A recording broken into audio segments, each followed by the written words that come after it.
आइए गीता श्लोक व्याकरण चैनल में आप सभी का स्वागत है। गीता जी आप सभी की मनोकामनाएं पूर्ण करे, ये मेरा कामना है। श्रीमद् भगवत गीता के अंदर हम लोग प्रथम अध्याय के 23वें श्लोक पार कर चुके हैं और 24वें श्लोक पर हम लोग फिर से संजय उवाच पर पहुंच चुके हैं। और इस तरह से 23वें श्लोक में अर्जुन बता रहे थे भगवान को, हे प्रभु आप इस उत्तम रथ को दोनों सेनाओं के मध्य भाग में ले चलिए ताकि मैं सेनाओं का भली भांति निरीक्षण कर लूं। और वहां पर अर्जुन श्लोक बताए थे, जोतः समानान अवेक्षे हम ये अत्र समागता धार्त राष्ट्रस्य दुर्बुद्धे युद्धे प्रियचिकित्सव। ऐसा बोल रहे थे अर्जुन 23वें श्लोक में कि हे प्रभु मैं उन सभी वीरों का, उन सभी महारथियों का, उन सभी सेनापतियों का और प्रमुख योद्धाओं का भली भांति निरीक्षण कर लूं। और ये 2 श्लोक में अर्जुन निरीक्षण की बात बोले भगवान से।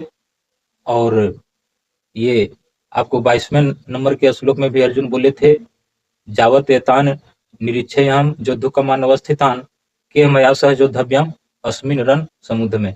ये 22वें नंबर के श्लोक में भी निरीक्षण का बात किए थे और 23वें नंबर के श्लोक में भी अर्जुन निरीक्षण की बात किए। और इस निरीक्षण की बात को अब यहाँ संजय उवाच में, जो 24वें नंबर का श्लोक है, ये संजय उवाच का फिर आ गया है। और अब यहाँ उस वार्तालाप को, युद्ध क्षेत्र का आंखों देखा हाल जो अर्जुन और श्री हरि भगवान के बीच हो रहा था, उस क्षण का जिक्र संजय अपने राजा धृतराष्ट्र जी महाराज के पास में वर्णन करते हैं। और किस प्रकार राजा धृतराष्ट्र को बताते हैं संजय युद्ध क्षेत्र का आंखों देखा हाल। अब संजय कहते हैं, यहाँ पर देखिए श्लोक है, यहाँ पर आप ध्यान दीजिए। यहाँ बताते हैं, एवं मुक्तो हर्षिकेशो गुणाकेशन भारत सैन्यो उभयो मध्य स्थापितवार्थोत्तमम। उच्चारण पर आप ध्यान दीजिए, एवं मुक्तो नहीं होगा, एवं उक्तो, उक्तो। इस तरह से आप संधि विच्छेद भी यहाँ पर दे सकते हैं, एवं उक्तो। और हर्षिकेशो का संधि विच्छेद होता है हर्षिक और ईश। और इस तरह से आप गुणाकेशन का संधि विच्छेद होता है गुणाक जोड़ ईश। और उसके बाद में आप यहाँ पर देखिए सैन्यो उभयो मध्य, और एक शब्द से 3 शब्द निकलता है, सैन्यो उभयो मध्य। और उस तरह से रथोत्तमम, रथ जोड़ उत्तमम, ये आपको संधि विच्छेद है। और इस तरह से आप 23वें नंबर के श्लोक में जिस तरह से अर्जुन बोल रहे थे और उस क्षण का जिक्र आप संजय अपने राजा धृतराष्ट्र जी महोदय से कर रहे हैं। और यहाँ पर आप 24वें नंबर में सबसे पहले आपको भारत को जानना है, और भारत को जानने से ही आप ये 24 नंबर के श्लोक को जान पाएंगे। और इस तरह से भारत का मतलब क्या होता है, जिस तरह से आगे आप जान चुके हैं, धृतराष्ट्र से सिर्फ धृतराष्ट्र का बोध होता है, जाना जाता है। और जब धार्तराष्ट्रा या धार्तराष्ट्रा शब्द जहां पर लगता है, और धार्तराष्ट्रा का मतलब होता है धृतराष्ट्र के पुत्रों, सभी पुत्रों सहित उनके संबंधी, तो ये धार्तराष्ट्रा शब्द का मतलब होता है। और सिर्फ धृतराष्ट्र अगर रहे तो सिर्फ धृतराष्ट्र महाराज को समझना चाहिए। तो धृतराष्ट्र में ये तद्धित प्रत्यय लगाया गया है, जो यहाँ प्रथम वर्ण और अंतिम वर्ण दोनों में परिवर्तन किया गया है तद्धित प्रत्यय के जरिए। और इस तद्धित प्रत्यय का नाम है प्रत्यार्थक तद्धित प्रत्यय। और इस तरह से अब धृतराष्ट्र के सभी संतानों के लिए यहाँ पर धार्तराष्ट्रा शब्द का प्रयोग किया है। और धार्तराष्ट्रा शब्द से धृतराष्ट्र के संतान, धृतराष्ट्र के पुत्र होता है इसका मतलब। और अब यहाँ पर देखिए दशरथ से दाशरथी, दशरथ में तद्धित प्रत्यय लगाकर प्रथम वर्ण और अंतिम वर्ण में परिवर्तन लाया जाता है, और तब उसका अर्थ भी बदल जाता है। और तब दशरथ से सिर्फ दशरथ को जाना जाता है। और जब दाशरथी शब्द जहां पर लगता है, जहां पर दाशरथी शब्द हो, तो उसका मतलब होता है दशरथ के पुत्र। और उसके बाद इस तरह से सुभद्रा से सौभद्रो बनता है। सुभद्रा में जब तद्धित प्रत्यय लगता है तो यहाँ भी प्रथम वर्ण और अंतिम वर्ण में परिवर्तन होता है तद्धित प्रत्यय के जरिए से, और सुभद्रा से सौभद्रो बनता है। और सौभद्रो मतलब होता है सुभद्रा के संतान, जैसे अभिमन्यु। और उस प्रकार से आप कुंती से कौंते बनता है तद्धित प्रत्यय के जरिए से, और कौंते का मतलब होता है कुंती के संतान, और कुंती से सिर्फ कुंती ऐसा अर्थ निकलता है।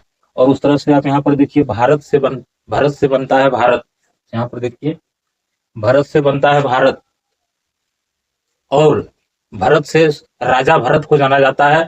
और जब वहां तद्धित प्रत्यय लग गया तो भारत से अब भरतवंशी जो है उनके लिए यहाँ पर आया है, भारत शब्द का प्रयोग हुआ है।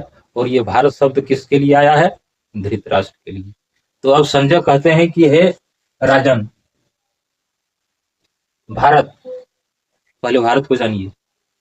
अब संजय वहां पर बता रहे हैं युद्ध क्षेत्र से आंखों देखा हाल, और कहते हैं कि हे भरतवंशी राजन, भारत से संजय का आश है। वे संजय कह रहे हैं कि हे भरतवंशी राजन, महाराज धृतराष्ट्र जी, संजय बोल रहे हैं अपने राजा से, और धृतराष्ट्र जी को यहाँ भारत संबोधन दे रहे हैं और कह रहे हैं कि भरत वंश के भरतवंशी राजा धृतराष्ट्र। और ये भारत शब्द का आपने जाने कि भारत का मतलब होता है भरत के वंश का, भरत वंशी राजा जो धृतराष्ट्र थे उनको यहाँ संजय बोल रहे हैं। क्या बोल रहे हैं? गुड़ाकेशन। और उसके बाद अब गुड़ाकेशन को जानिए। तो आप जान चुके हैं गुड़ाकेश का मतलब होता है नींद पर विजय प्राप्त करने वाले का नाम होता है गुड़ाकेश बोला जाता है, जिसका नींद पर विजय प्राप्त हो। तो इस तरह से अर्जुन को नींद पर विजय प्राप्त हो चुका था, और उसी के लिए यहाँ गुड़ाकेश शब्द देकर अब संजय अपना राजा धृतराष्ट्र को बताते हैं अर्जुन के बारे में। और दूसरा अर्थ होता है गुड़ाकेश का, दो अर्थ होता है, एक नींद पर विजय प्राप्त करने वाला, और गुड़ाकेश का दूसरा अर्थ होता है, जैसे गुड़ा मतलब होता है मुड़ा, और केश का मतलब होता है बाल। तो मुड़ा हुआ बाल किनके थे? अर्जुन के थे। तो मुड़े हुए बालों के लिए भी ये संबोधन गुड़ाकेश है, और नींद पर विजय प्राप्त करने वाले के लिए भी ये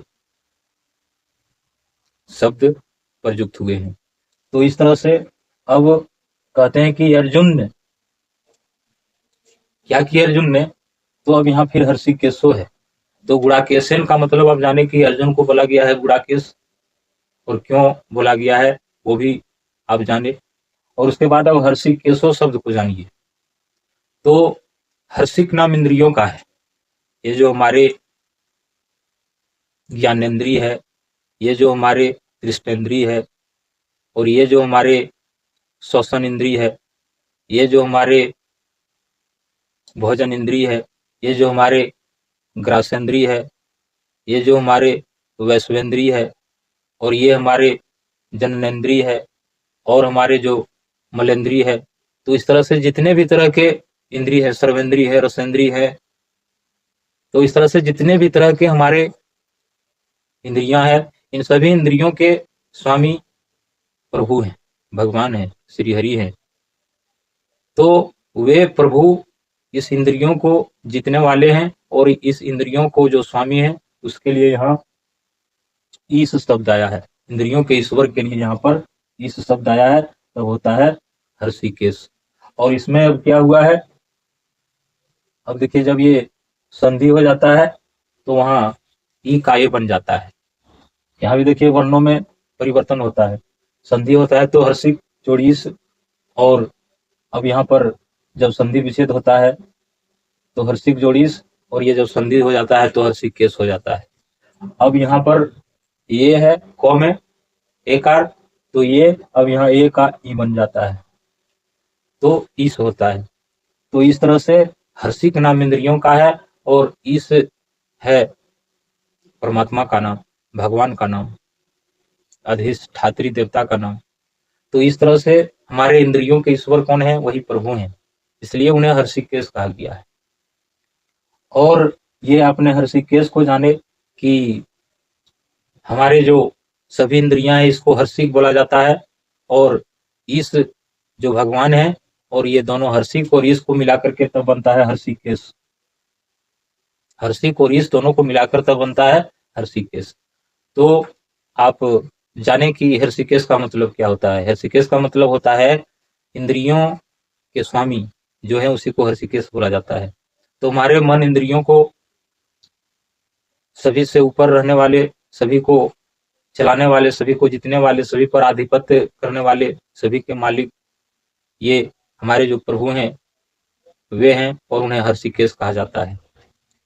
और उसके बाद हर्षी केस के बाद यहाँ पर जानिए एवं और उक्तो। संधि विषय ध्यान देखिए, एवं और उक्तो।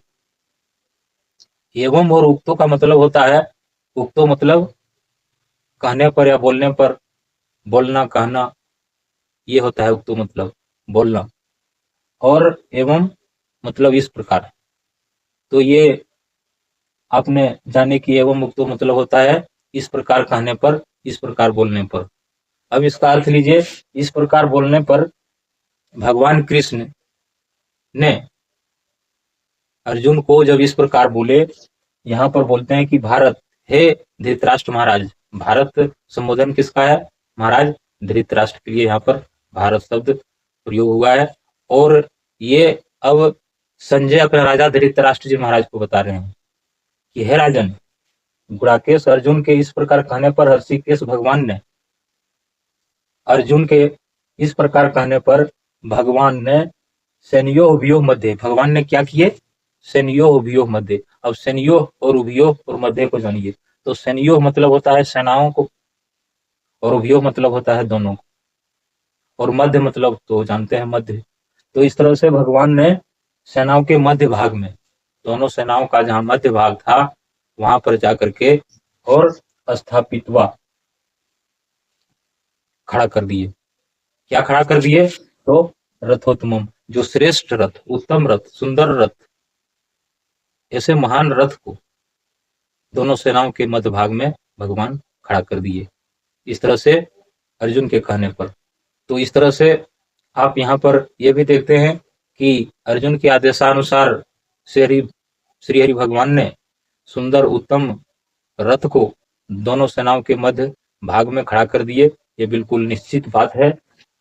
और इस तरह से आप ये 24वें नंबर के श्लोक जाने, और इस तरह से ये 25वें नंबर के श्लोक को जानने के लिए आप गीता श्लोक व्याकरण चैनल को लाइक करें, सब्सक्राइब करें, कमेंट करें, ताकि गीता श्लोक व्याकरण का हर अपडेट आप तक सुगमता से पहुंच सके। और इस तरह से आप वीडियो को अंत तक देखते रहें। और इस तरह से शब्दों का सही उच्चारण के लिए और संस्कृत जानने के लिए और श्रीमद् भगवत गीता को जानने के लिए आप इस चैनल को लाइक करें, सब्सक्राइब करें, कमेंट करें। जय गीता जी, जय गोविंद, राधे राधे।